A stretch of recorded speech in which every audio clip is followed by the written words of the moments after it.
de formació, recerca i transferència com una de les claus pel desenvolupament econòmic d'aquesta metròpoli, i acabarem amb una representació d'alguns dels principals clústers d'activitat econòmica metropolitans per veure també la seva perspectiva al respecte. Com deia, abans de començar, sabeu els que estàveu ahir, si hi ha algú que és nou, que no fem pauses, més enllà de les de canvi de taules, i que per això teniu allà cafès i sucs i alguna cosa per no defallir en l'intent d'aguantar tota la sessió sense més. I res, dit això, avui tindrem diferents moderadors en cada espai. Ara, en aquesta taula, amb aquesta mirada internacional, tenim la sort de tenir el Ramon Gras. El Ramon Gras és arquitecte, urbanista, enginyer i el fundador i CEO d'Aretian, que és una startup dedicada al que en diuen la ciència de les ciutats, i és l'aplicació del mètode científic de les dades i de l'anàlisi científica a l'urbanisme. I, de fet, la raó que sigui ell el que està avui aquí moderant aquesta taula és perquè amb Aretian i en col·laboració amb l'IES, si no m'equivoco, van treure un estudi comparatiu de com l'urbanisme incideix en l'activitat econòmica a diferents ciutats, a Boston, a Barcelona, a Múnich, a Stockholm i a Amsterdam. Llavors, volíem portar a les diferents ciutats,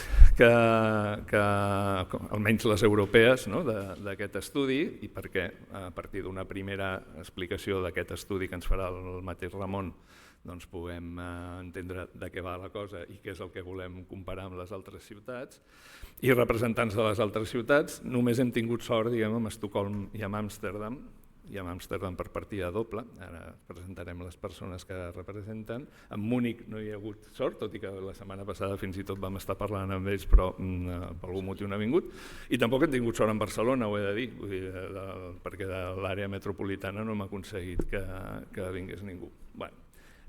No faré jo el paper de Barcelona, crec que és interessant veure que a Estocolm i a Amsterdam, aprofitar que els tenim aquí i aprofitar que tenim el Ramon. Moltes gràcies, i tu presentaràs a les persones que intervindran. Benvinguts i gràcies. Moltíssimes gràcies, Oriol. So good morning, everyone. It's an immense pleasure being here in Barcelona in the context of these sessions organized by the strategic plan of the broader metropolitan region of Barcelona and the Universidad Internacional Menéndez Pelayo, based in Santander, but with multiple campuses and programs around the Iberia. We are very privileged today of hosting these wonderful professionals coming from the leadership teams of the metropolitan regions of Amsterdam and Stockholm. And this early morning session will have essentially three main components.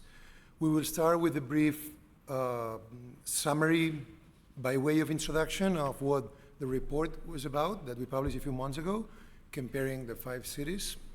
That will include also a few broader metropolitan region approaches. Some of them apply to Barcelona specifically, some of them in Rio de Janeiro in Brazil, some of them in Mexico City or in Boston, very briefly, but just to show how an advanced urbanism approach combining design, management, and data science techniques can help us understand the metropolitan challenges in a more rigorous way and address them and solve them, right? And then that's going to be an introductory 15 minutes, and then we will welcome Mrs. Annette Keates, Mrs. Els Meines, and Mr. Staffan Ingvarsson, these distinguished leaders from Amsterdam and Stockholm.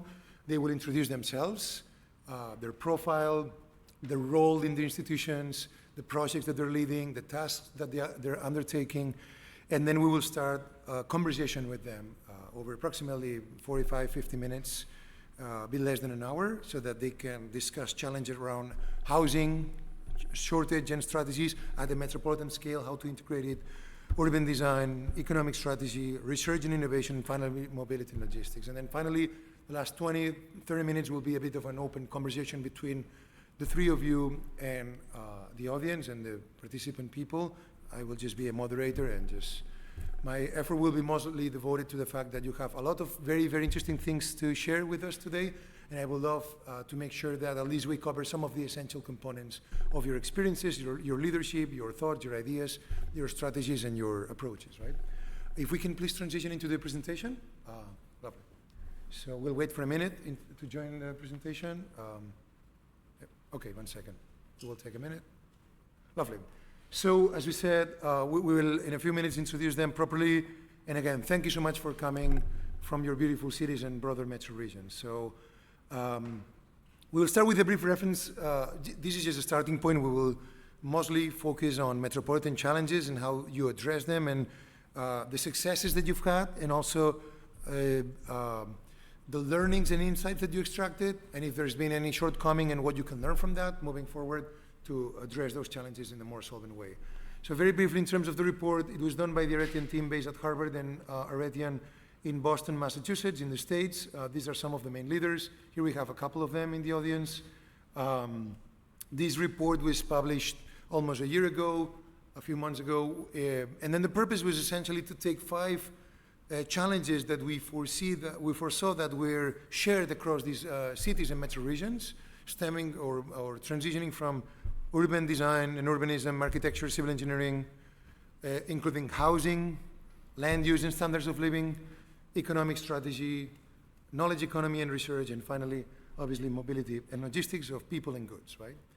And we were able to compare and contrast those 5 cities, Amsterdam, Boston, Munich, Stockholm, and Barcelona, through data science and urban science, city science, compare them against one another across innovation, quality housing and standards of living, and finally, shaping a sustainable mobility and logistics strategy.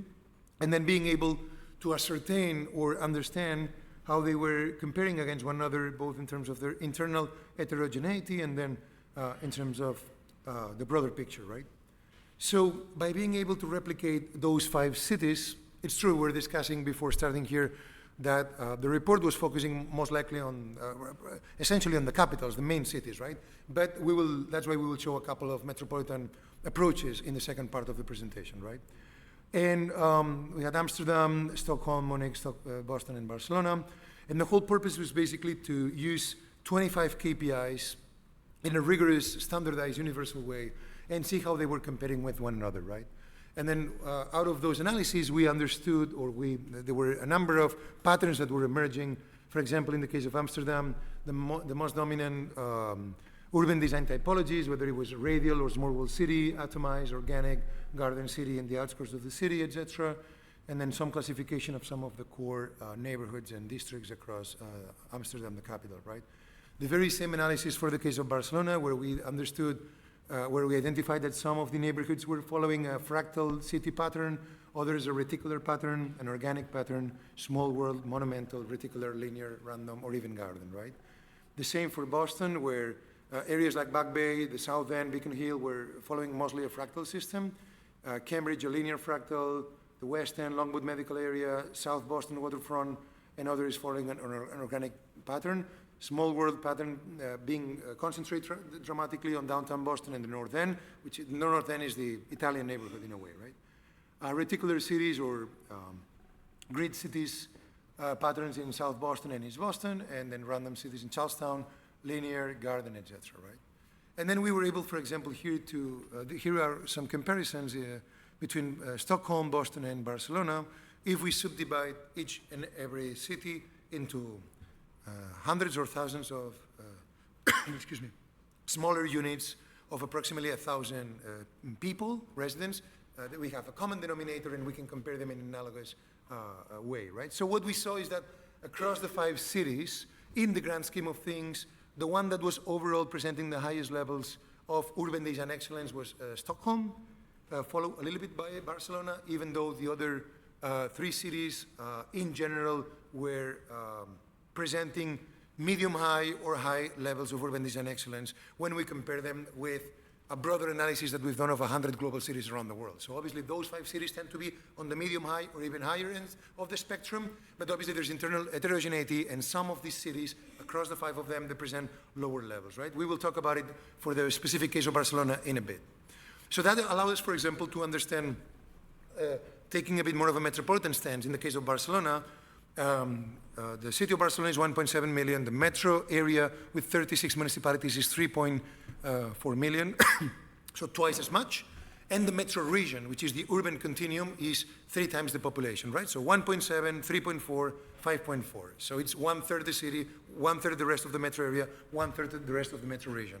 The metro region, as we said, it's 160 municipalities, 5.4 million people, and the furthest you are, the municipality that are the furthest from Barcelona, it's still in less than 35 or 40 minutes drive, so it's relatively dense and connected.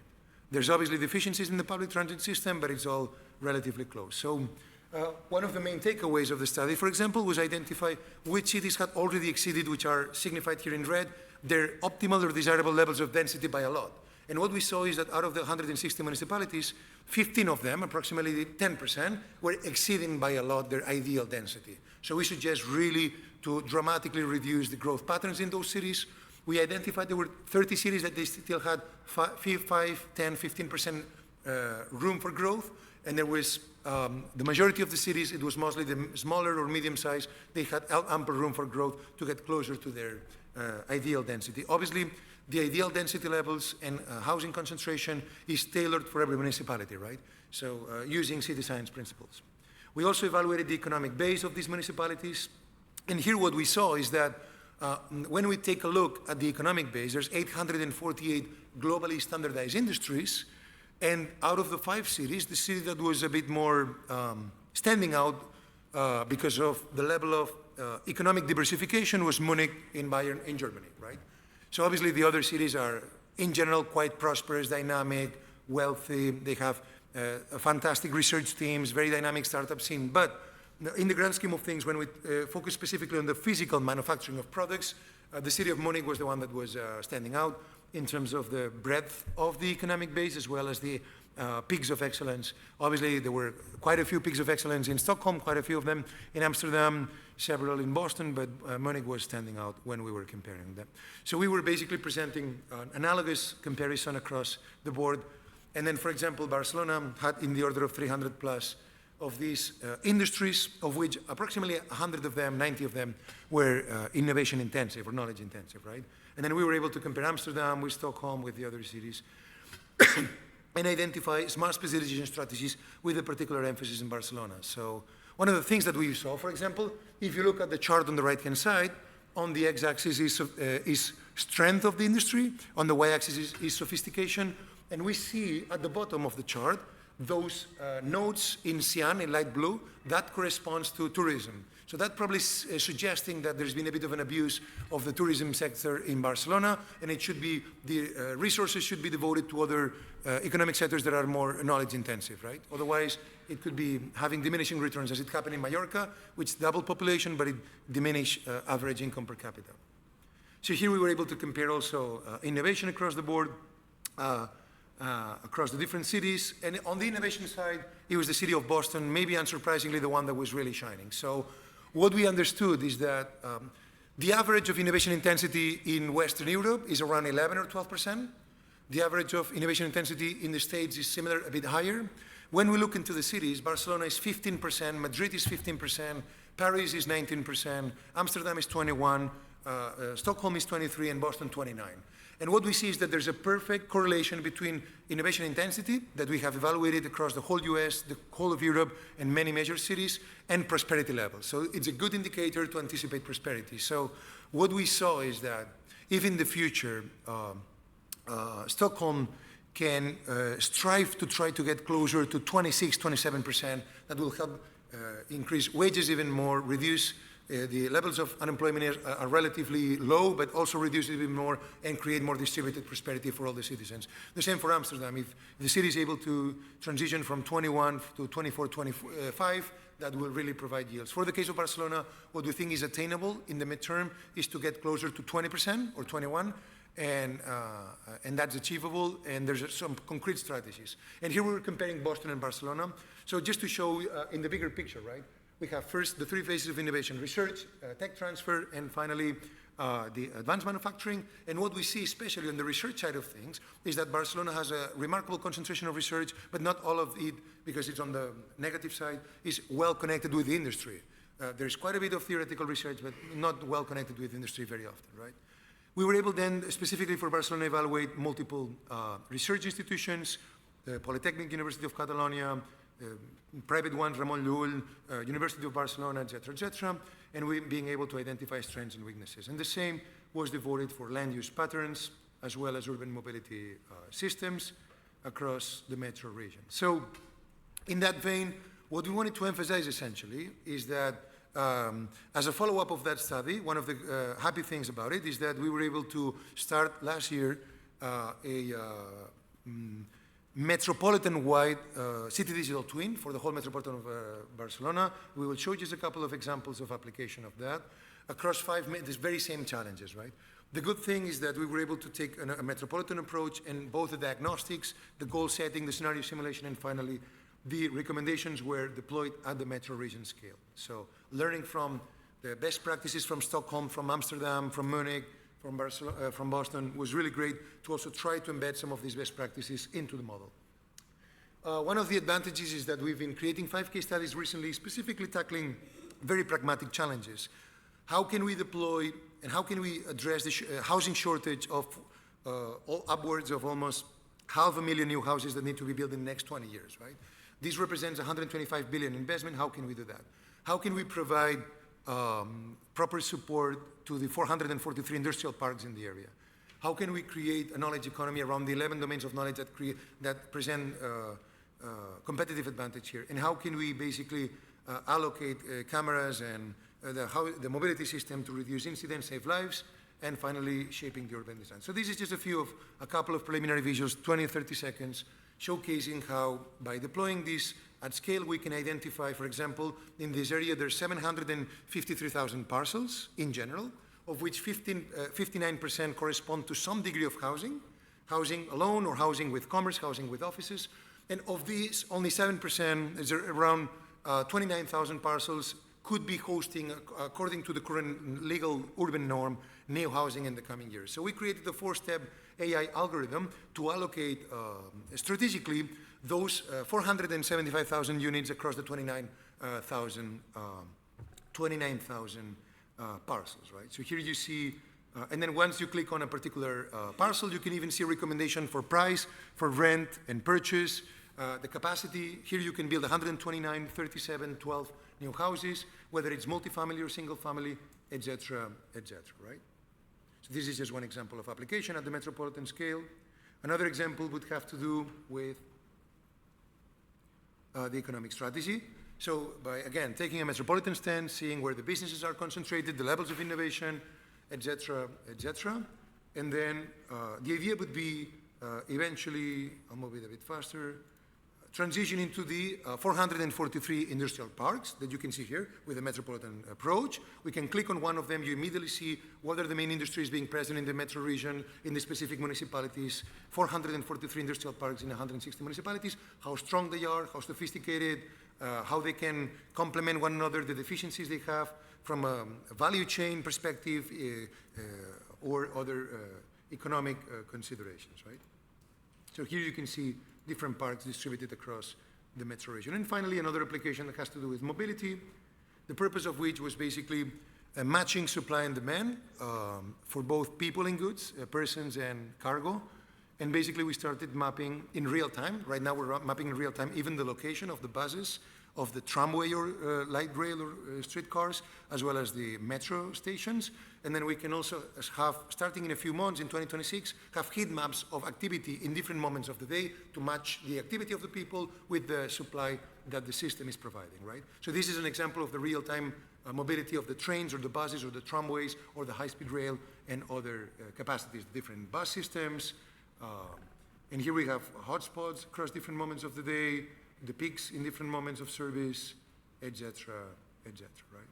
So these are just a few examples. Finally, obviously, the main purpose of conducting these types of studies is not only food for the spirit, which it also is. But if we can learn from these patterns from the digital twin platforms in terms of the urban design components, the access to essential services, whether it's restaurants and cafeterias, transport, mobility, health, education, entertainment, and then learn from global patterns. The fact that we've been able to evaluate 100 global cities help us learn from what has been done properly or the mistakes in Istanbul, Moscow, New York City, Amsterdam, Boston, Frankfurt, or many other cities for that purpose, right? So, and then we can learn, for example, by evaluating 20% of the humanity, the impact of density, the impact of urban design excellence, and those are global patterns that then we can deploy deliberately in different contexts to be able to learn. One very quick, before I showed you very briefly a couple of concrete applications and we transition into the proper discussion, this is an evaluation of the 33 neighborhoods present in the city capital of Barcelona. What we see here is that on the x-axis, urban design excellence, on the y-axis, social connectivity.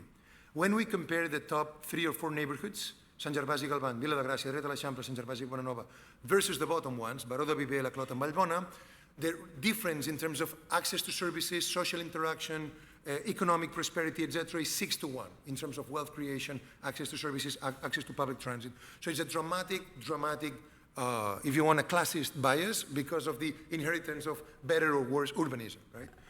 When we deploy that at the more detailed scale, units of 1,000 residents, so we see that the very same pattern holds, it's just a bit more sophisticated. And this is, we can apply that to Stockholm, where we compare the city of the beautiful neighborhood of Norrmalm, central north of the historical side, the more historical side with the palaces of the government and the Kingdom of Sweden, and then other areas which are not as beautiful or well connected so far, right? So the same can be deployed in cities worldwide. This is the example of the city of Boston. What can we learn from the knowledge economy? What can we learn from evaluating? This is an example of Sao Paulo. I believe we have some representatives from Brazil, right? This is the University of Sao Paulo. We evaluated 55 universities across Instituto IPT, right? The Pesquisas Tecnológicas, and Sao Paulo, which is the largest in Latin America, if I'm not mistaken.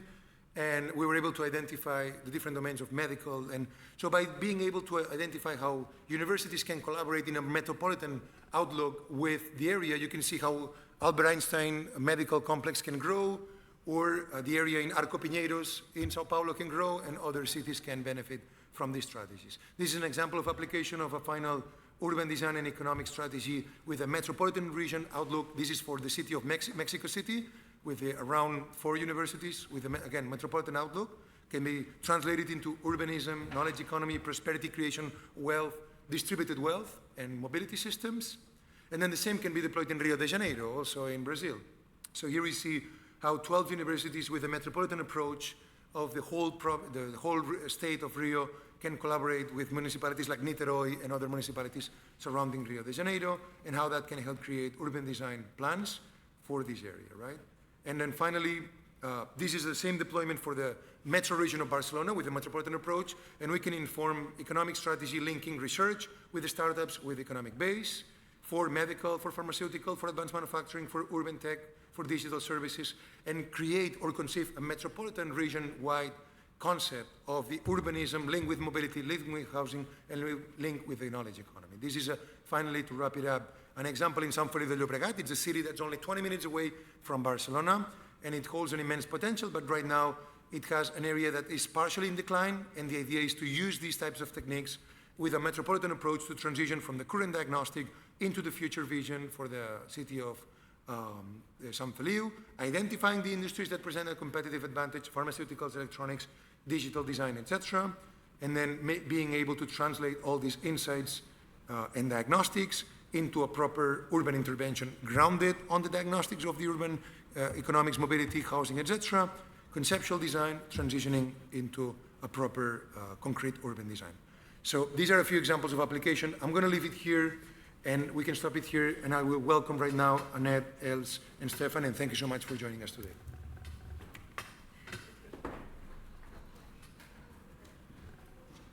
Let me see if we can...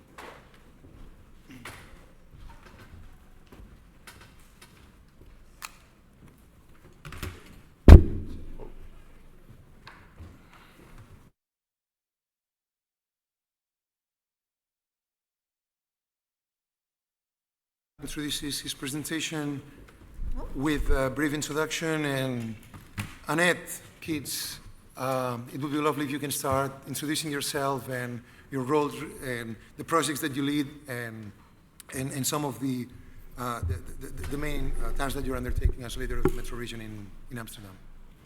Yes, thank you. Is the microphone on? Yeah. Hi, nice meeting you all, and it's a pleasure to be here. And thank you, Ramon, for showing us this study, which is very interesting. My name is Annette Keates. I work for the Amsterdam metropolitan area, a big area. Well, for us in Holland, it's a big area, but I think for you guys, it's only small because we have a small country. We have a network organization, which is not a formal government layer, but we work together with 30 municipalities and 2 provinces. And I work in economics, and within economics, I'm focusing on innovation. And Els, if you can introduce yourself. Yes, I'm Els Meines. I'm also working for the network organization of Metropolitan Area Amsterdam. And we have 3 platforms. Platform Economy, where Annette is from, and I'm secretary of the platform Spatial Planning, and we also have a platform of Mobility. And we are, it's good to know that we are a political platform, so also where politicians discuss about economic and about mobility and spatial planning. Lovely. Thank you. Really nice being here in the beautiful city of Barcelona. I'm then the director of Stockholm Business Region, which is the city's 100% owned by the city business and destination company. So we work in promoting international visitors, international talents, and international investors to Stockholm and the greater Stockholm area. We are also a part of the analysis team for the city of Stockholm when it comes to economic and urban development. And I've been working, well, the last 25 years in the urban development of the city of Stockholm and the region of Stockholm. So it's really nice to see what you can do today with data. We couldn't do that 25 years ago, and I'm even more impressed with the people back in the early 20th century, late 19th century, who did the planning that created some of these high-density, high-fractal parts of the city. But going forward, I think the use of data in this is extremely important. Absolutely, and just a brief reference before we transition into the challenges that you're all facing as leaders. What you mentioned now about these brilliant professionals of the late 19th century, early 20th, we've seen them in multiple cities around the world, and it's interesting how maybe in the post-war period, because of the very specific context of the moment, that shifted in a way, right? And to some extent, some of the standards were lowering. We think that if we can learn from that, one of the exercises we would like to do in Amsterdam and in Stockholm, etc., would be with data, because we do have an intuitive sense, right, of the knowledge and the wealth and the knowledge of the history. But what we want is basically to attach the year, specific year of the creation of that specific building, and making a bit of a provocative statement that architecture and civil engineering and urbanism is not always going forward, right? Sometimes there are periods that are not characterized by the best practices, and that's interesting. So speaking about the challenges, we will discuss first the challenges that you face in general and the ones that are specific to both of your beautiful cities and metro regions. And then we'll go one by one, covering from housing, urban design, economics, research, and mobility, right? And if you want, maybe we can start with Annette, a bit more on the knowledge economy, innovation, and economics, and then with Els, a bit more focused on the urban infrastructure, architecture, civil engineering, mobility, the critical infrastructure, electricity, where there's some challenges for obvious reasons in the case of the broader Amsterdam in Holland. And then obviously, Staffan, if you can cover a bit more the overview, covering both families of challenges, that would be truly fantastic. Yeah, so let's start about innovation. On the one hand, if you see the study, you have like data and you provide data to make decisions, but in my job, it's really important to get the policymakers and the politicians to use the data, but they also have their own political color. They might want different things than data suggests. So for me, it's really important to make sure all the municipalities are involved, that they see why they should make choices, why they should focus on certain sectors. Like, you cannot be good at everything, you need to make choices, and making choices is really difficult, even if you have all those data. So I think that is a main challenge, to get everybody involved and point out why they should make choices, and then what the choices should be. So what we did in Amsterdam, we made them choose, like, what are the main sectors that we want to focus on, and that is not only the sectors that are most profitable, but also which can help societal challenges. So we're focusing on, in Amsterdam City, focusing on AI, focusing on health and life sciences. That's also a sector that's profitable. We're also very good at it, and we need to compete with big other cities in the world, so we need to choose also the sectors that we can still grow in. So we choose AI and tech, life science and health, and sustainability. So that's the city of Amsterdam, but we also want to share the wealth that is created in Amsterdam with the surroundings. So we look broader than the Amsterdam city, which was included in the study, but we look broader. The whole metropolitan area should benefit from this economic motor that is within the city. But we choose other specific sectors in the surrounding cities, so they have their own specialties, and we can have one ecosystem in another city about media and technology. One is about esports, one is about healthy aging. So we all have our own specific sectors that we're good at, to share the wealth and use innovation as a means to create a polycentric metropolitan area. So not only within the city, but also spread the wealth. No, that's an impressive case. And the fact that, I mean, considering that Amsterdam and Stockholm have relatively similar population, right? They've been able to differentiate themselves in a world where there's been this ascendance of megalopolis, focusing on quality. And I think this is very important. It's a great metaphor, not only that the respective metropolitan regions can use, but also for Europe as a whole, right? From a European broader outlook, that if mid-sized cities across not only the Netherlands and Low Countries and Sweden, but in Scandinavia, but in general across all of Europe, it can learn from this focus, the particular emphasis that both metro regions place on quality. There's a lot to learn from there. So we're really looking forward to hearing more about it. Elsie, if you want. Yes, thank you. Yes, I'm from the platform Spatial Planning, and we made an urban strategy to densify our cities, also because of the benefits, to have more use of our infrastructure. But densification is, like we all say, we don't build houses, but we build societies, cities. So it's very important when you think about housing that you also have money and space for infrastructure, because along with housing we have a lot of transitions to make. We have to make a transition of mobility, to have more public transports.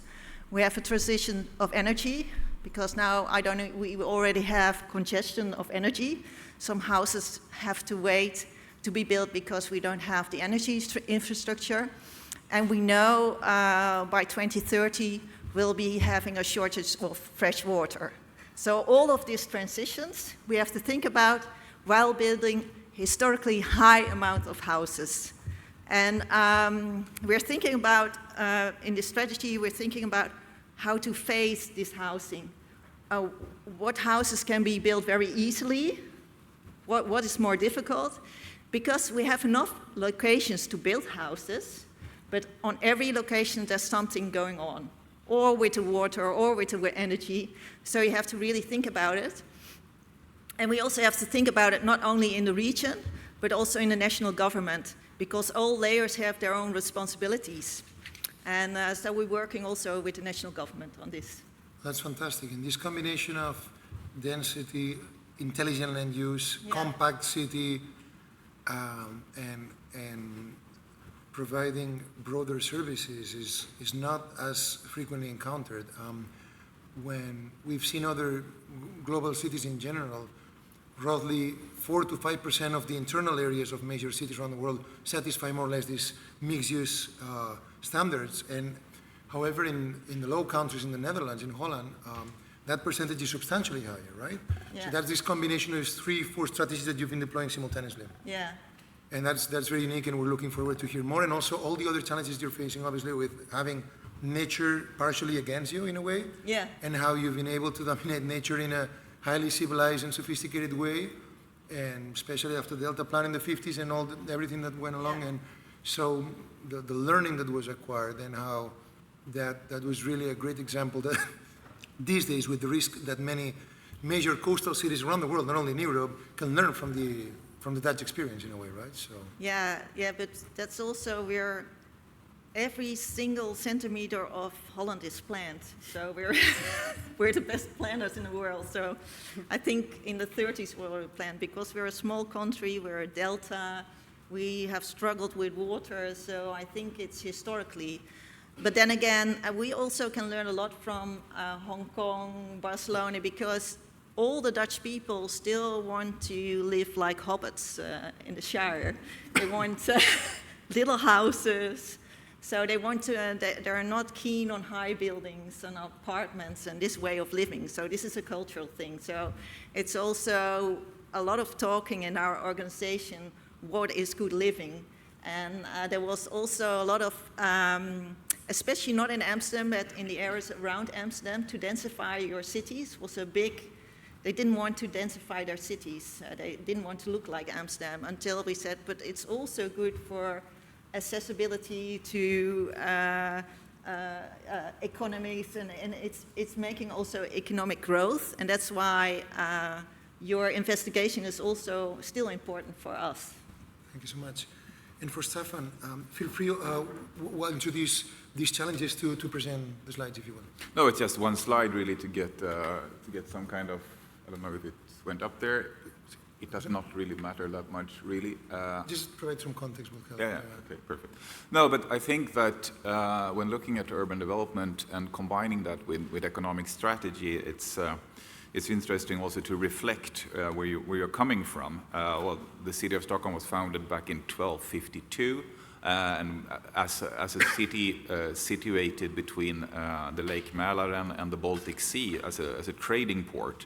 And it's in a legacy of Stockholm to be that trading port. So the city has, over time, had very close cooperation with the main industries in Stockholm. And I think then when the 1990 crisis for the Swedish economy hit, both on a national level and, of course, really hard on a city level, it got to a point where we started to involve more of the industry and the university into the discussion, how should we move forward from where we were back then, and taking the legacy from a lot of innovators and engineers from the 17th, 18th, 19th century in Sweden. We built on that quite a lot. We are in a lot of aspects a city and a country of engineers, yes. Really. So when the city then, in the early 2000s, decided for a larger strategy how the city would be evolved, we were back then about 760,000 inhabitants within the city. Today we're 1 million, and in the region back then, the functional region was like 1.2, 1.3. Today it's 2.5. So the two main strategies that we've been working on for the last 30, 25 years has been making the inner part of the functional region more dense. We saw that we had benefits from, as you pointed out in your report, from Norrmalm, Östermalm, those city districts downtown. So we've tried to build a high-density, high mixed-use city that moves from the city center outwards during these years. So the last couple of, what was it now, 6-7 years, and we'll be ongoing the coming 15 years, we're building a high-mix city that will have approximately 30,000-40,000 inhabitants, but also a lot of space for biotech and life science and medicine companies, adjunct to the Karolinska Institute. So the strategy is really to strengthen the core of the city, but at the same time working a lot with widening the city, making it possible for, and in a Swedish perspective, distance might be something else than from a Barcelona or an Amsterdam perspective, but making the city of Stockholm also more well connected to the city of Uppsala, the city of Linköping, and the city of Västerås to create this bigger metropolitan region that could become more of a powerhouse. So we 20 years ago, 19 years ago, this year, we started a cooperation between these municipalities called Stockholm Business Alliance, which will be celebrating 20 next year, that focus on promoting the city worldwide, or the city region worldwide, under the common brand of Stockholm, really. So we got these other municipalities on board to be able to take that global position. But also to recognize that we have to work together. So today it's 55 municipalities working together, creating economic value for the greater Stockholm region. And we see that the city of Stockholm has a very strong tech finance cluster today. We see that Uppsala is very, very strong in life science. We see that Västerås is leading the way when it comes to energy. And we see that Linköping is and even more so now, a powerhouse for engineers and for defense industry. So it's a combined strategy of both making the inner city more dense and at the same time broadening the region and acknowledge each other's strengths in that perspective. And that's a major challenge because as you mentioned, the metro region grew more in relative terms than the capital, Yep. right? Yep. And therefore that creates challenges in terms of mobility, land use, and specific policies. And the incentives, even if you have a very successful college town like Uppsala or Lund in southern Sweden in Scania, right, next to Malmö and close to Copenhagen, and there's a risk that these may become hyperdynamic enclaves where academia and universities mingle with startups and major Swedish and global corporations, but other mid-sized towns that are also part of these 55 municipalities that you were describing may have more difficulties in building those knowledge economy the same way, right? So that may create, which is not easy. But we can cover that later on, absolutely. And for the housing component, starting to go step... Oh, sorry, perdoneu. Sorry. Thank you so much. I was so focused on what they were saying. Yeah. It's so interesting. Sorry for that.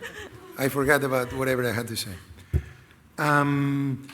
We can go step by step across the 5 main challenges. We've seen that. One of the things that was interesting about doing this report, obviously, is that these are cities from the developed world, prosperous, attractive, successful in general terms, but they have a number of challenges, obviously, right? Internal and in general. And some of the main challenges when, before starting the report, we read a fair amount of the reports that had been published for the last 15 or 20 years across all the 5 cities. And we reference a number of them there. And one of the things that struck us as very clear is that the challenges were very similar. What changes the local manifestation is the challenges, right? Yeah. In general, they had remarkable prosperity in the core, and they were comfortable cities to live in nearby, but they became dormitory, they were sleeping places, right, for people to commute and work at the capital for the most part. Also, there was a shortage of housing, residential dwellings, that was a big problem. And also, the farther you are from the city center, the fewer the access to public transit, therefore the more reliance on the private automobile, right? And you have captive users, more limited, and if you would take Amsterdam or Stockholm or Boston, and you see what is the level of sustainable mobility, very high in Amsterdam, by the way, fantastic, so 74%, great. New York is 44%, New York City, I mean, it's almost twice as much, so really, really great. But then when you look at the broader region, it declines. In Barcelona, 72, 73, close to that. But when you look at the metro region, it's 35, 40, right? Yeah. So it really shows that there's a need for a metropolitan integration. So the housing specific, and that's a bit more for Els and Staffan, but obviously feel free, Annette, to chime in whenever you consider. What are the main housing challenges that you face from a metropolitan area perspective, the strategies that you have been deploying in recent years, and how do you foresee or anticipate that the allocation of these new residential dwellings will impact, trying to balance this problems and what combination of policy making, obviously you rely a lot on integration of policy making with the metropolitan outlook, and potentially some technology insights you can integrate so that in the next 5, 10, 12 years, you're really getting closer to achieve those goals. If you want to start maybe with Els and then Staffan, and then feel free to chime in. You want Maybe yeah. Yeah, we just did a study about where people live and what their education level is and what type of work they would do, because we want to make sure that people can have have their job closer to home, because we don't want people to commute to Amsterdam from the surrounding cities, because we already have trouble with the trains. They are full. There is no space on the track to plan more trains. Also, the highways are every day they are jammed, traffic jams. So we really want people to have jobs within their surroundings so they don't have to travel for work. So first we made this insight from the whole metropolitan area, what kind of people live where, are they theoretically schooled or are they practically schooled, and what type of jobs do we have. And then we see in different areas differences, and we made a plan, like how can we change that. It's also behavioral, because people, of course, they can choose wherever they want to work.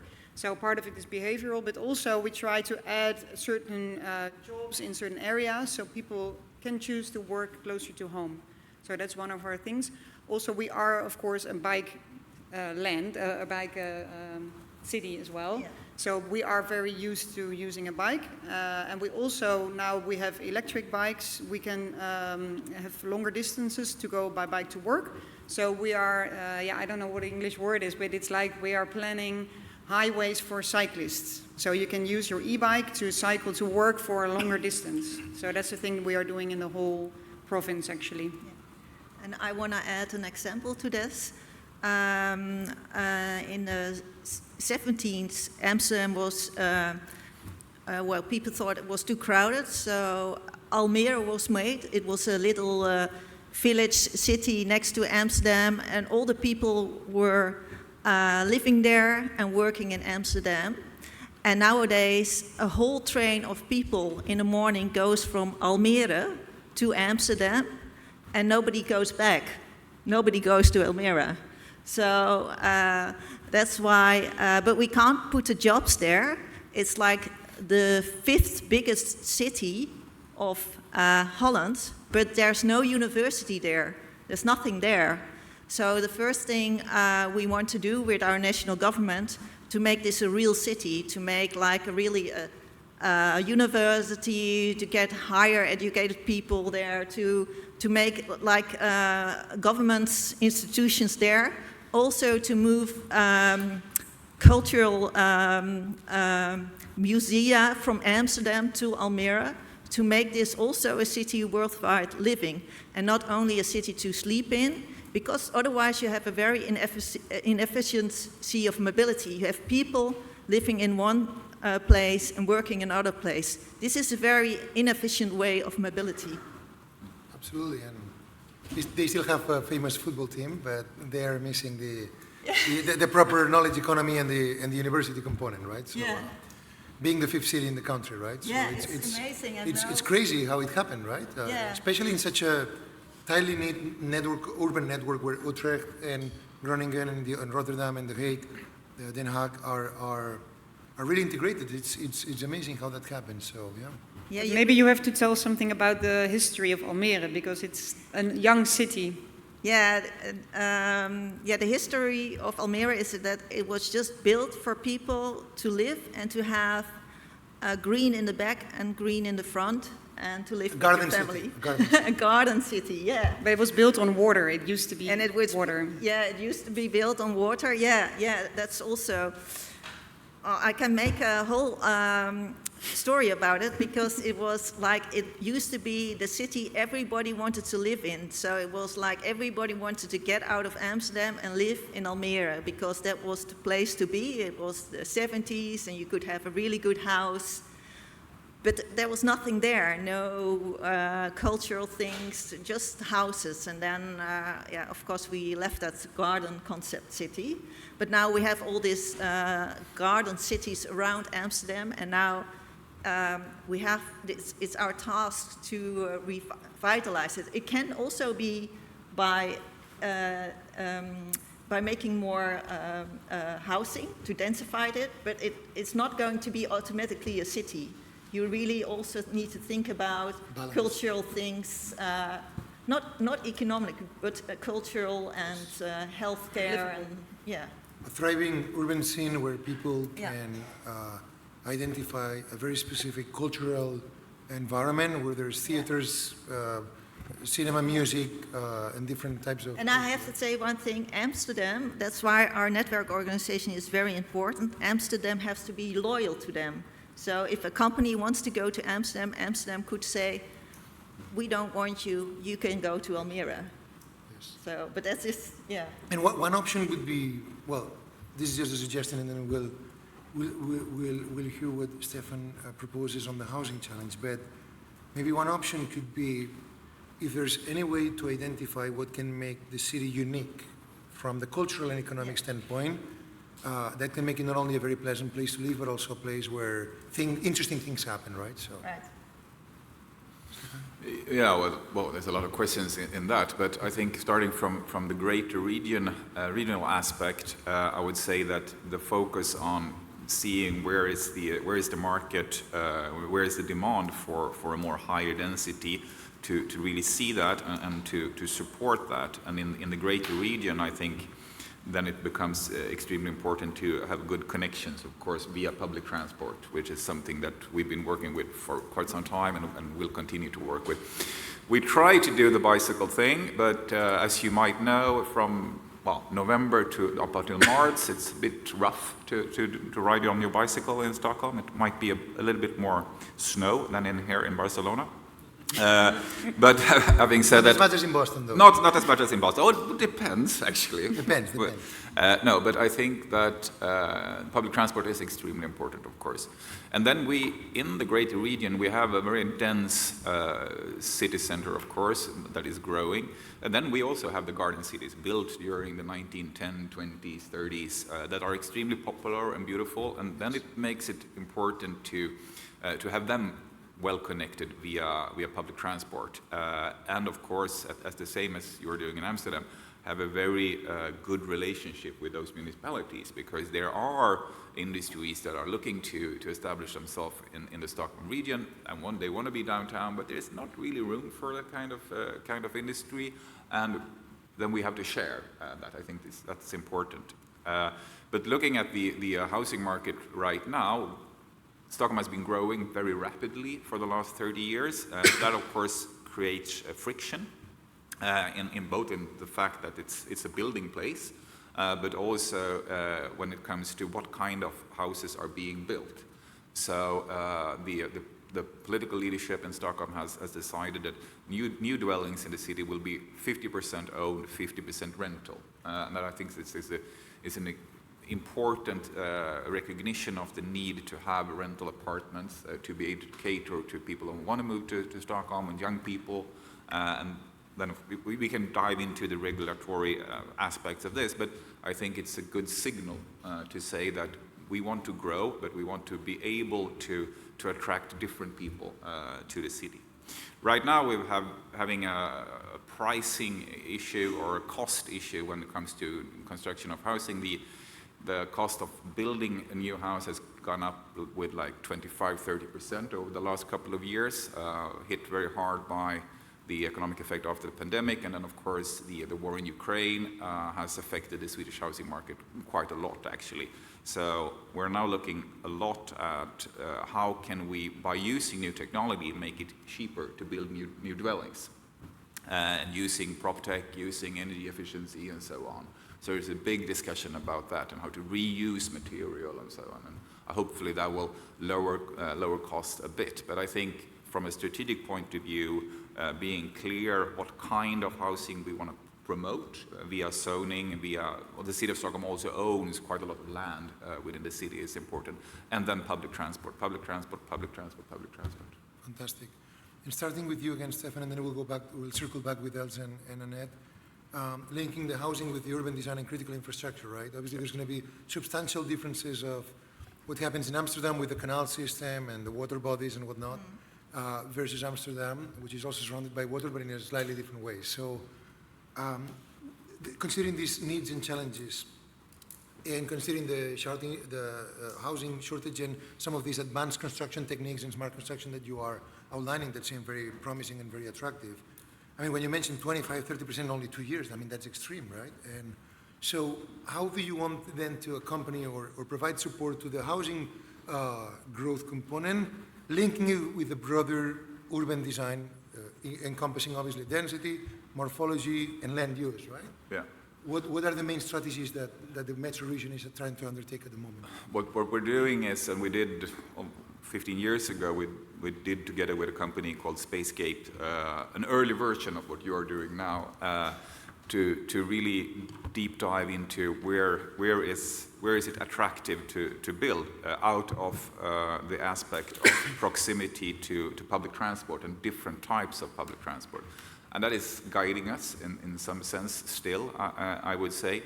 And when we're looking at new residential or mixed-use areas, we are now planning that together with the private sector that will be building it and the regional authority that are responsible for the build-out of the metro system.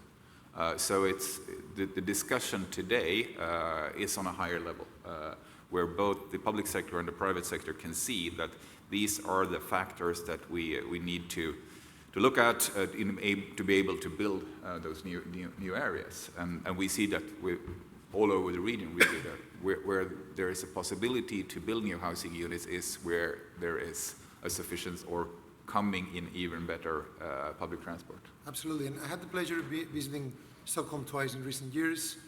I was staying in Norrmalm in central Stockholm, but the conferences were being held in Kista in the north, right?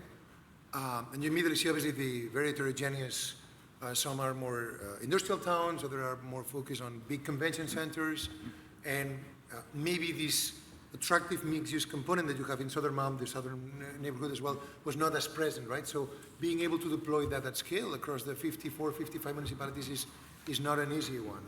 No, and it becomes a hard problem. Not when it's greenfield, it's fairly easy, but when you have to rebuild something, it becomes really hard. Looking at Kista, for example, where Ericsson has their headquarters, yes.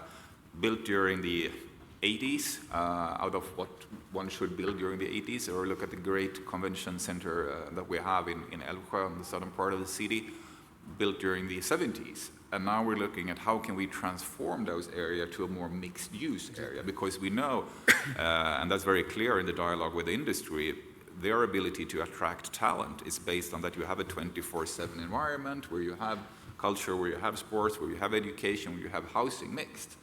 So that's a great challenge for us right now to transform those areas that has been very successful for 40, 50 years, but are not today, to a more attractive areas.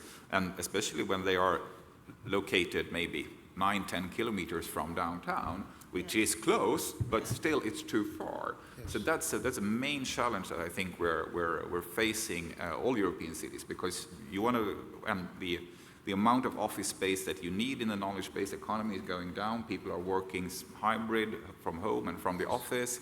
So the vacancy for the commercial properties is going up. And how do you counter that to make these, the innovation districts of the future? That is a great challenge.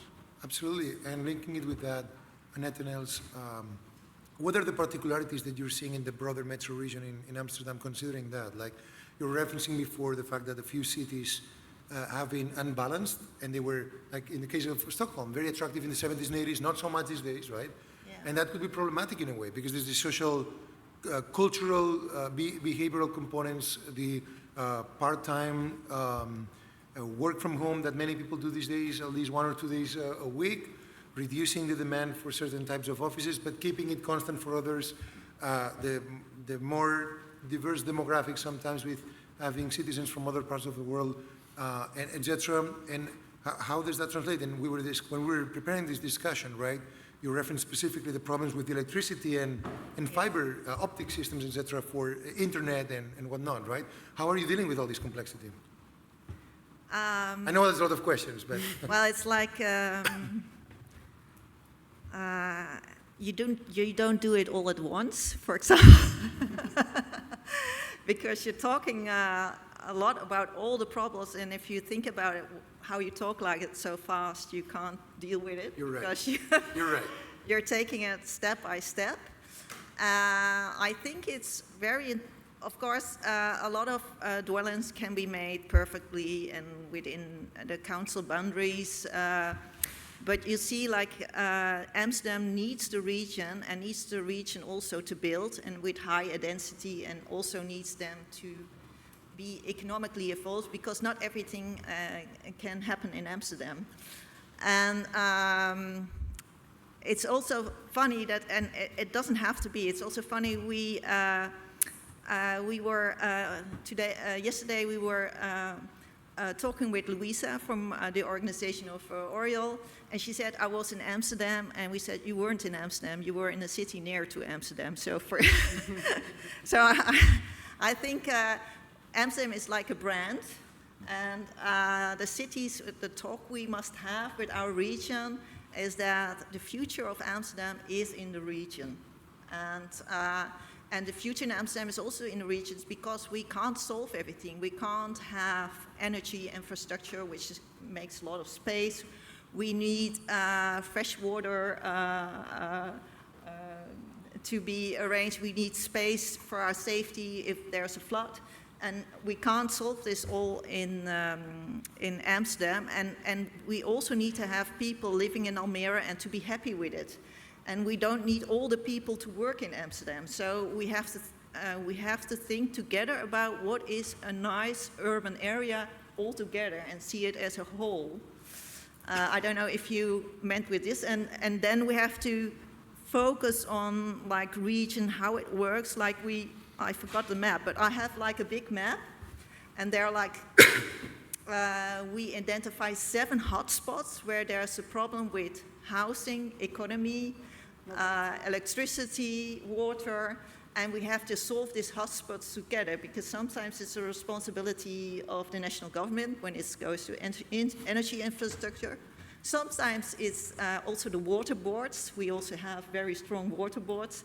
Sometimes the council can solve it, and we all have to go and see these hotspots and how to solve it. And if we can't solve it, then sometimes building houses goes through, and then we have houses with no energy, or that's really... Absolutely, Els. And linking it with the next topic, which is the economic strategy and the knowledge economy and prosperity creation.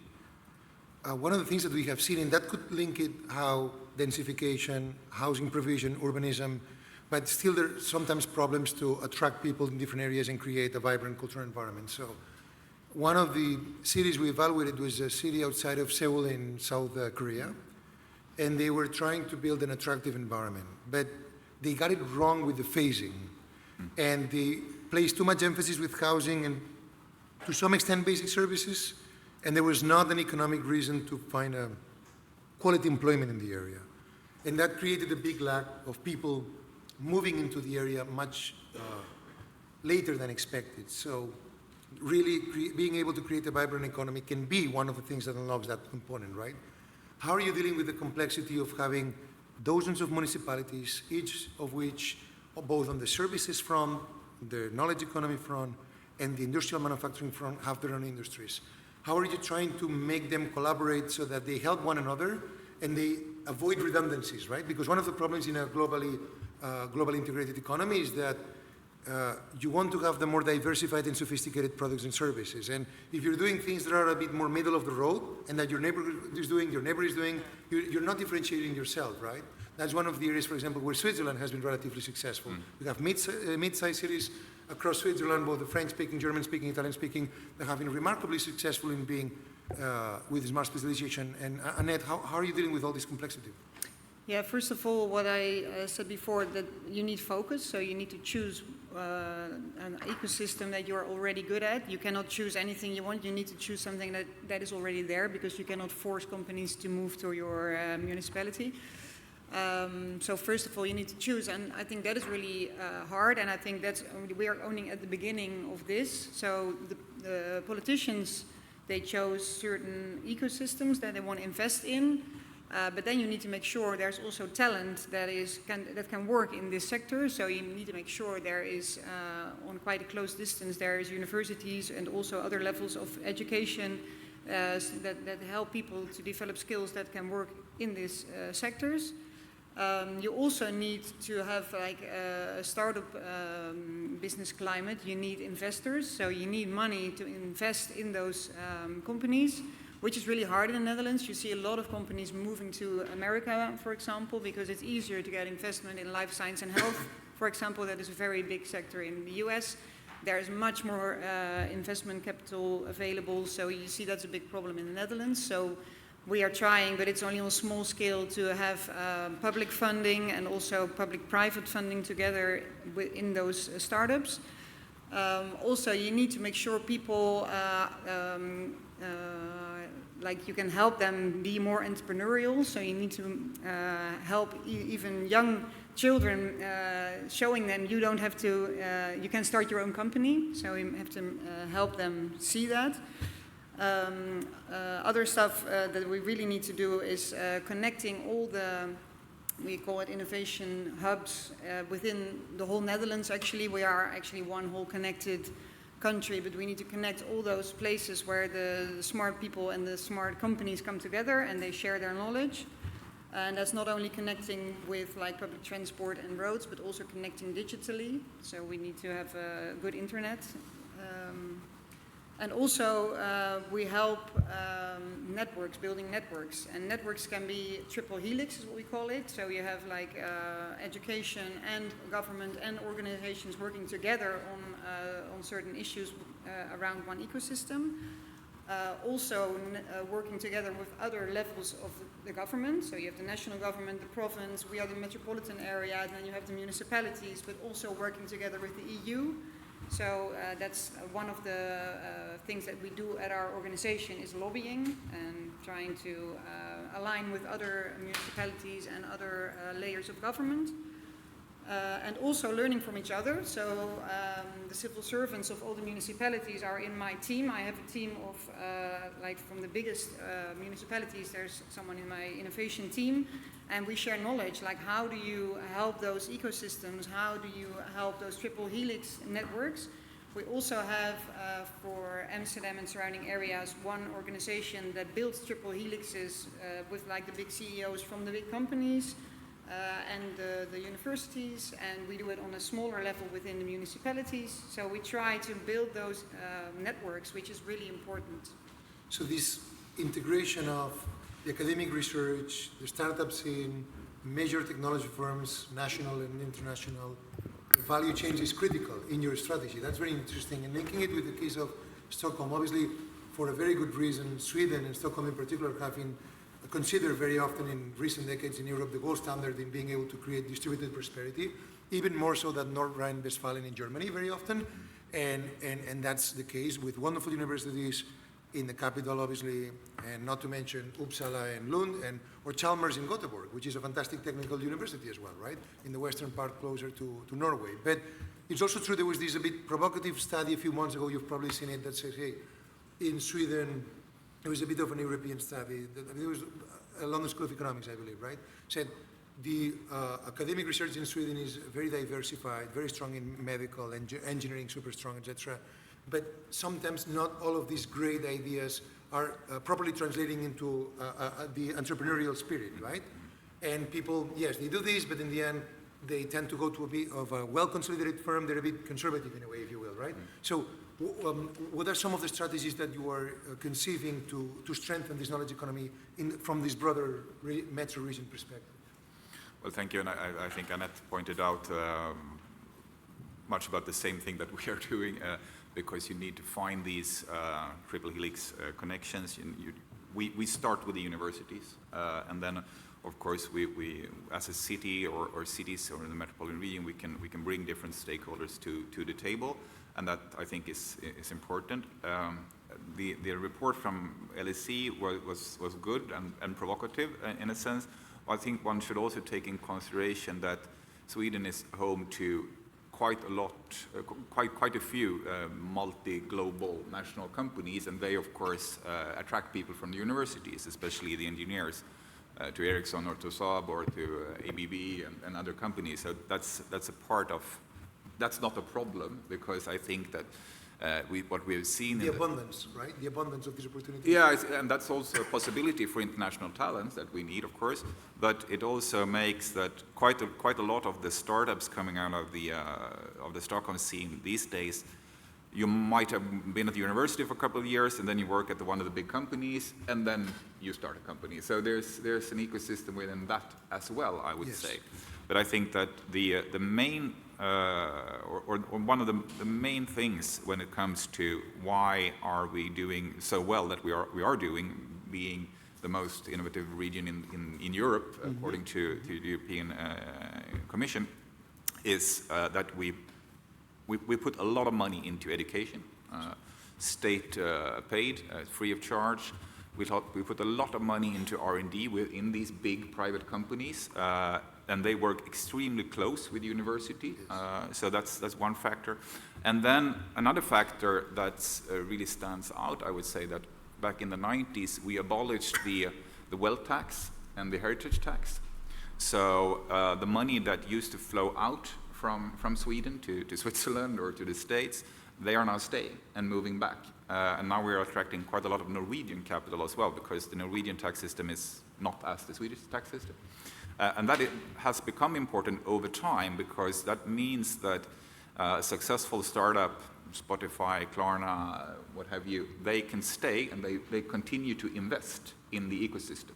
And that's extremely important. You don't see the effect in 1 year to 1 year, but if you look at it for 30 years, wow, then you got something. So we're fairly good at keeping the companies for the seeding rounds, or maybe for a couple of rounds more. But then you want to have, if you are in that position as a company, you don't want 10 million euros, you want 100 million euros or 200 million euros, and then you go to the States. Yeah. So, and I think that's a European problem with efficiency and with the access to that kind of capital that you need to be able to make that transition from a big company, a really promising looking startup, to really becoming the big player in the global economy. And that's a big problem. Being able to structure that surplus in a way that creates new yields is critical, right? And if you create the right incentives at the same time, it's highly egalitarian and high quality public system, but at the same time, you're not overtaxing in certain areas that may be counterproductive. It's a very smart move.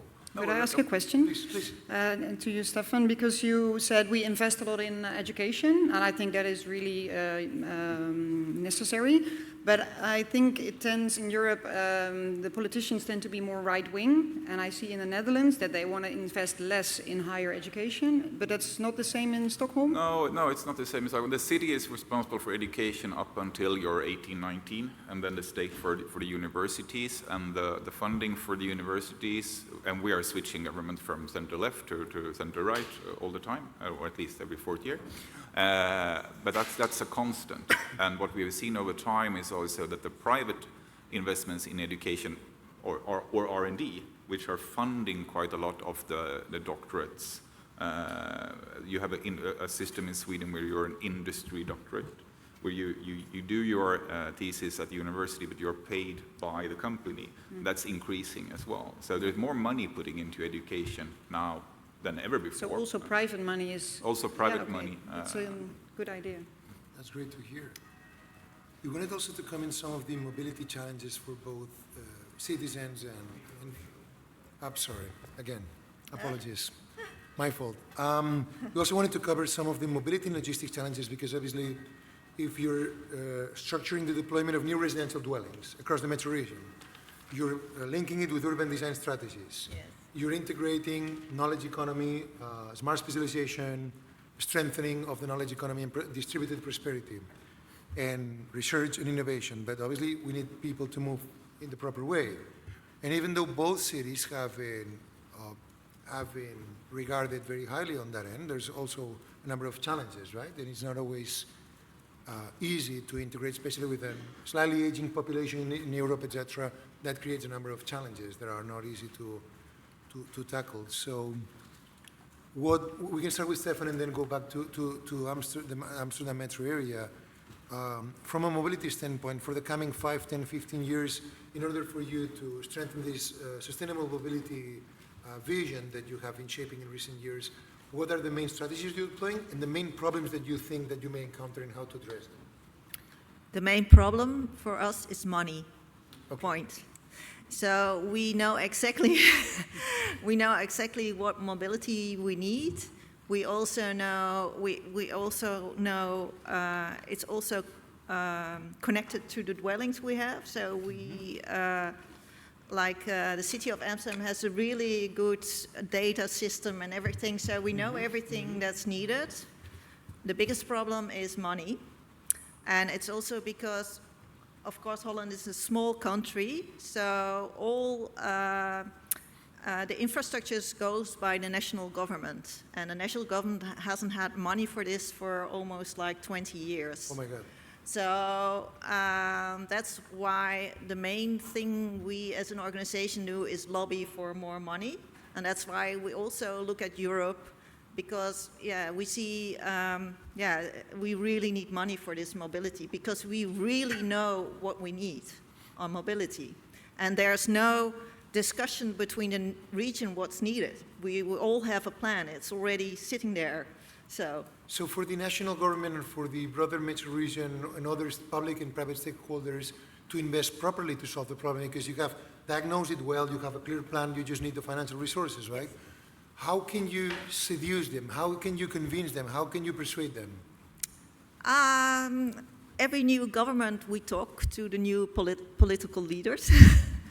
Of course, knowledge investigations helps too, but a lot of lobby, and also maybe to have a conversation about financing models, because it's not about extra money, but also how can you finance mobility, because it's always like you have housing, which has the government gives money for housing, but doesn't give money for mobility, but doesn't give money for climate measurements. And I think we really have to think about new financing forms connected to building houses, because if you have a house but you can't reach it, it's not a house. So we have to think more integrated also in financial models, and also about taxes. But taxes is like, in Holland, is like a national government issue. So we really need national government for this. Maybe one suggestion, and then let's see what... I do agree also that we do more things European with innovation, because I think it's very nice that you compare Amsterdam to Barcelona or Boston, but we are really a village. So we know we need other cities in Europe to create this knowledge advancements, right?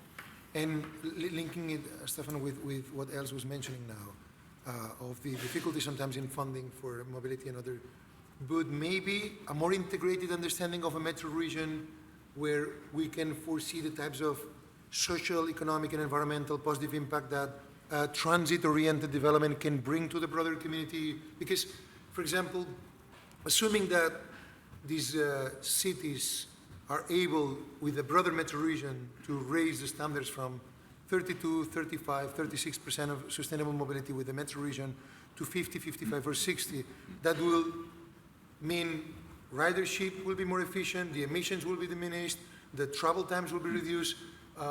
What are some of the strategies that you are foreseeing to achieve those goals? No, and you're correct, of course, that is what has to be done. I think that we have a rather broad understanding, both from the civil servant perspective and from the political perspective, that it is public transport that has to be focused on. And we adopted back in 2007, I think it was, a congestion charge system in Stockholm. And the money from that goes similar to London, right? Similar to London. And the money from that, and I will not get into the regulatory details, but because it's a state tax in a practical sense, but the money from that goes into building more public transport, more the build out of the metro system really in Stockholm. So it's one way of funneling money to the right thing. In a smarter way, because then it doesn't go into the big black hole of the state budget, because you can see that where the money will go actually. So that's one way of doing it. And I think I agree, money is the problem. The plans are there. That's not really the problem. What did you say, sorry? What did you say? Oh, I say that the plans are there, Oh, yeah. so it's the money is the problem. Then we, of course, have the problem that we are a city based on 14 islands. So when we talk about public transport, we talk about metro. It's hard to do light rail. It's hard to do other kinds of public transport. And of course, then we need to take into consideration that we need to build infrastructure that could also mitigate and be redundant when it comes to climate change. And that, in some aspects, drives cost. And now, since the Russian aggression war in Ukraine, we also see that we need to build the new infrastructure in the way we used to do it back in the 60s and 70s to be redundant also from a defense perspective, and that drives cost as well, and makes some of the decisions harder, of course. So it's there's more things added on to the list that you have to meet when it comes to infrastructure development. Having said that, I think that the understanding, as I pointed out, both from a professional perspective and from a political perspective, is there. So it's now it's more a question: how do we do it? Absolutely. We still have a few minutes. We want to open the discussion for the attendees of the session. If any of you have any questions, comments, suggestions that you have for Annette, Els, or Staffan, please feel free to ask them. And let's see if someone. Please.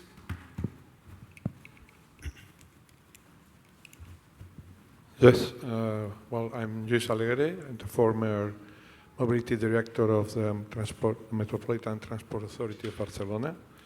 I have close friends in the two cities, has to say. But I want to ask a question. Yesterday we talked about inequality. It was the topic of inequality. All of you, the four of you, because the four of you has been very grateful today. Thank you, because for your explanation, also Ramon. How do you deal with inequality? When you say the city of Almere, Yeah. are you going to bring some inequality there too, to be more a city? It's a joke, okay? But I want to say we have a problem with inequality in Barcelona, also another problems like green spaces, or things like that. But talking about inequality, how do you deal in your projects when you talk about new metropolitan, new things? We want innovation, well, but there are 20% of foreigners currently, maybe in your city, in Barcelona, more than that. How do you deal with that in your projects? Thank you. Can I? Yes, this is a very interesting question, thank you. Because Amsterdam is quite a social city, and we are surrounded by liberal cities. But in our organization, we managed to make appointments about, for example, social housing, because the municipalities around Amsterdam didn't want to build social housing.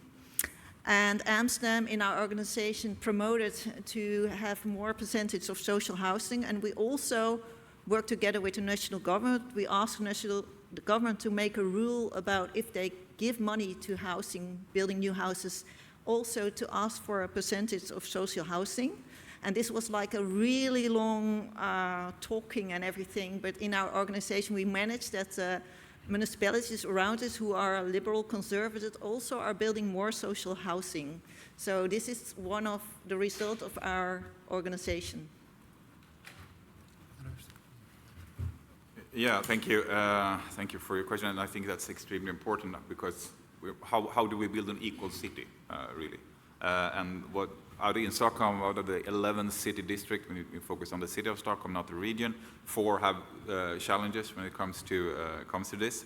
And what we are doing from the city's perspective is focusing on those areas when it comes to the metro built out, when it comes to creating good environment for housing, when it comes to education, not at least. I think we are spending almost the double per student in the lower levels when in those areas than we are in the downtown areas. So it's a very strong focus on creating better possibilities for the individual. We don't do social housing in Sweden as a general. What we do is actually supporting the individual or the individual families to make it possible for them to pay the rent. So it's a different way of looking at it. It's a more individual focused. But it's extremely important. I think Stockholm right now has about 30% that is not been born or their parents are not born in Stockholm. Extremely important for the workforce, of course. Some of them are engineers at Ericsson, some of them are migrants from Somalia, totally different educational backgrounds, of course. And what we do is focus on education, focusing on job training, and in a broader overall perspective, of course, focusing on the growth of the total economy, which I think is important. What we have seen, and that in some parts contradicts your study, as you presented earlier, that the visiting economy is extremely important in creating jobs for everybody. So we're focusing when it comes to international investments on tech, on life science, on sustainable development, but also on the visiting economy, to bring in more restaurants, more hotels, and more of those kind of companies to Stockholm, because we know that the possibility for people with a lower education to get a job is higher in those sectors. Absolutely. One of the things that we've seen evaluating interventions before trying to extract lessons to then deploy them is that whenever there's especially a new, either greenfield or almost greenfield context where there's a fair amount of new development, housing, mobility, and allocation of resources, when that's been purely driven exclusively by the private sector with not so much of a support, and especially if the planning is not supportive of this more equal society aspiration, that creates highly uneven context, like what happens in Northern California, Southern California, right? Los Gatos, all these areas have some of the wealthiest people on the planet, and at the same time, we had some Swedish friends actually. They were from southern Sweden. They were working at Tesla in San Francisco area in Fremont, and they mentioned that they were paying a large sum for a rent, and they would leave their home to get coffee, and they go to work in the morning. There would be 25 people with drug addiction and in a marginal and very difficult circumstance, right? So what we've also seen is that other extremes where the public administration took the lead in shaping some of these developments, but if the private sector was not as engaged, that would create less attractive environments as well. So yes, if there's a way in which the public administration and the technical leaders can help shape this in a deliberate way for benefiting everybody, and then that can be integrated with a dynamic private sector that contributes with a proper incentive scheme, the overall solution can be much better in terms of distributed prosperity in a way, right? And a more equal society where everybody can thrive. Otherwise, that can create a lot of unevenness. I don't know if we have time for one more question, or up to you. There's a gentleman. Yep. Bon dia, good morning, en català. Una pregunta.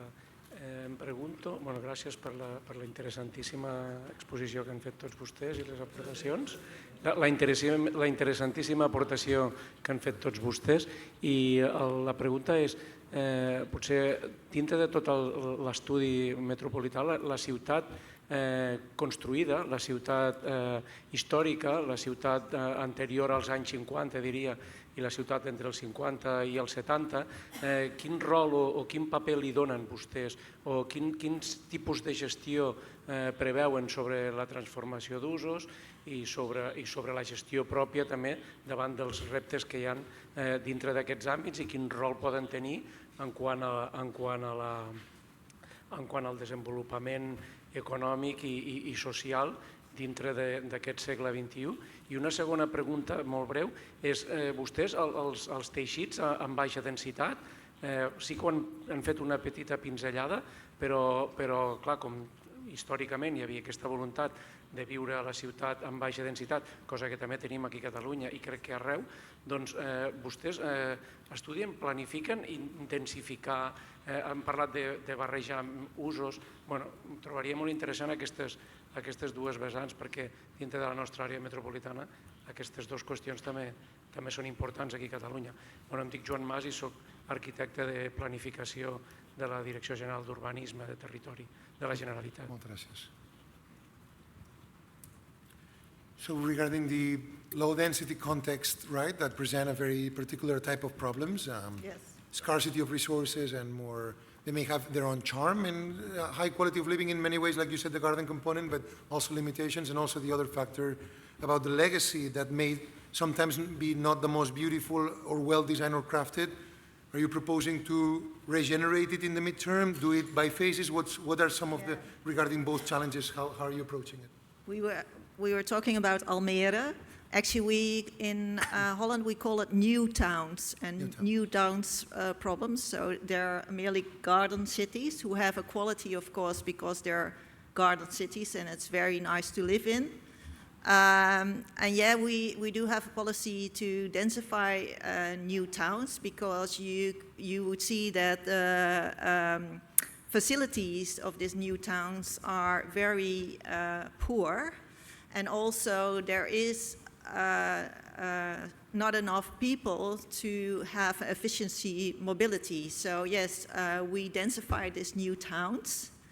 And you would say it would be bad for the character of the new towns, but you actually see in Almere, nobody ever wanted to live in Almere, and now there's a really nice city center where you have where you can drink, everywhere you can drink coffee, where you go to the movies, where you have your own theater, and I think now it's a really nice city to be with lots of things to do, and also there's also not a university, but like more schools, so a lot of young people come there too, and I think that's a quality of this new town. Of course, there are always, and we sometimes forget it, but we also still have little villages that stay little villages, which is also okay, because not everything has to be densified. And I think we have this, in Amsterdam, we have these 5 green fingers that go into our cities, and these 5 green fingers, they only can never be densified, can never be built, because every people who wants to live in Amsterdam wants to be 50 minutes in green paddocks and be in nice villages. So we also have to preserve that. But the new towns we want to have, well, we want to make it more livable. Yeah. I think we see approximately the same development. I think that the city areas or cities in the metropolitan region that was built from 1950s up until the 80s, maybe in the early 90s, they are becoming more dense, and that's a strategy being worked on, has been worked on for quite some time, and will probably continue. When it comes to the garden cities, it's a big political discussion right now in Sweden, if they should be densified or not. One should take into recognition, of course, that a lot of people want to live there. They are, and some of them are extremely nice areas, with good schools and all of that.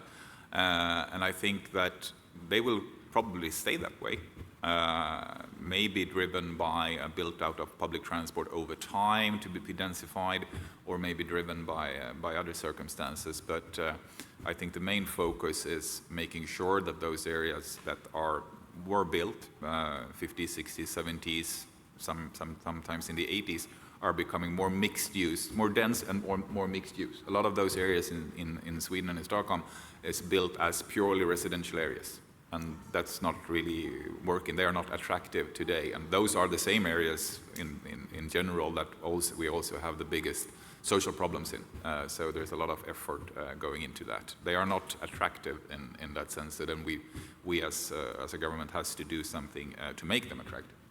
An approach that we have seen that works quite well in this low-density context or smaller towns is that deploying deliberately harmonic placentrism strategy, where you may have a tier 1 center, tier 2 centers, tier 3, tier 4, tier 5, tier 7. And yes, you may have in smaller towns, it may be a bit of a city center where obviously the amount of cultural amenities and resources will not be as in central Amsterdam, but it will still be attractive.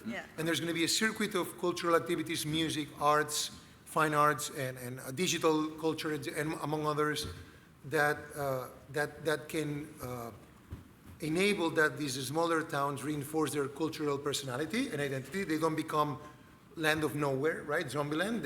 They remain attractive and with their own charm. And at the same time, they have the fundamental services so that at least the day-to-day activities can be deployed. Yes, yes. Yes, because you really think about where to put the high buildings, not like put high buildings everywhere, but where there are cultural things, where there's mobility, there you want to densify. Yeah, exactly. Yeah. And you mentioned there's the natural finger in Amsterdam, and then there's the finger plan in Copenhagen, right? Which is a bit more mobility-driven next to Sweden. And having this hierarchical structure of mobility where you have the rail, and then you have the bus, and then you have the bicycle where you cycle, you have an intuitive legibility of the city, and that turns out very well. So maybe that harmonic polycentrism could be a good way to wrap up this conversation if that works. And I think we all owe these three ladies and gentlemen a big round of applause because they did a fantastic job. Thank you so much. Thank you. Thanks a lot. Thank you too.